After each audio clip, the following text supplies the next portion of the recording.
la journée mondiale de lutte contre l'anxiété. Oui, c'est vrai, c'est aujourd'hui. Ouais. Mais qu'est-ce qu'on entend par anxiété?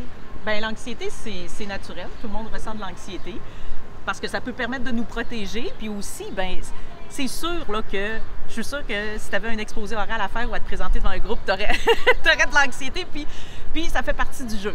L'anxiété, ça peut devenir problématique. Par contre, si là, c'est au quotidien, que ça t'empêche de faire tes tâches, que ça t'amène beaucoup de fatigue, qu'il y a des éléments difficiles. Ça t'envahit. Oui. En gros, ce que tu dis, c'est que l'anxiété, c'est normal, ça vient aussi nous protéger, nous positionner face à des situations stressantes ou angoissantes. Mais par contre, que ça devient problématique et envahissant quand c'est tout le temps au quotidien. Oui. Puis oui, c'est ça, j'avais vu, ça peut se manifester par des symptômes physiques. Oui, oui.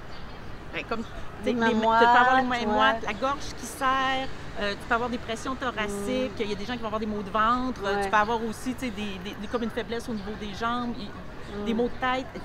Ça va être différent d'une personne à l'autre, mais il y a plusieurs symptômes physiques, puis aussi au niveau psychologique, au niveau des cognitions, les pensées qui reviennent en boucle, d'avoir des craintes par rapport au futur, d'être toujours, c'est ça, d'avoir peur de ce qui s'en vient, d'avoir des regrets par rapport au passé, d'être envahi par des pensées. Bien, automatiquement, ça fait ressentir des émotions qui ne sont pas toujours agréables. Non, c'est d'où l'importance de ne pas rester seul et de pouvoir en parler, mais aussi surtout de chercher du soutien, j'imagine. Oui. C'est quoi les solutions qu'il y aurait pour des gens pour qui c'est très envahissant? Bien, il y a toujours, chercher du soutien. Des façons de le faire, ça peut être exemple de composer le 811. Alors, ils vont pouvoir référer la personne à du soutien dans son secteur, tout dépendant d'où elle habite. On peut aussi appeler à certaines lignes d'écoute. On peut contacter tel jeune, on peut contacter telle écoute, qui vont pouvoir nous écouter puis nous référer aussi. C'est d'aller chercher de l'aide de professionnels. Il y a certaines applications aussi, Clémence, que les gens peuvent... tu peux aller chercher des choses qui, toi, peuvent t'aider au quotidien. Parce que la respiration profonde... Oui, de faire le tour. Ça, c'est des essais-erreurs, de trouver quelque chose qui te plaît puis qui te convient. Puis, c'est ça, la cohérence cardiaque, peu importe, mais d'avoir quelque chose qui permet de t'aider à te sentir bien. Ce que je comprends, c'est qu'il existe des moyens vraiment pour aider et se faire accompagner. De ne pas rester seul.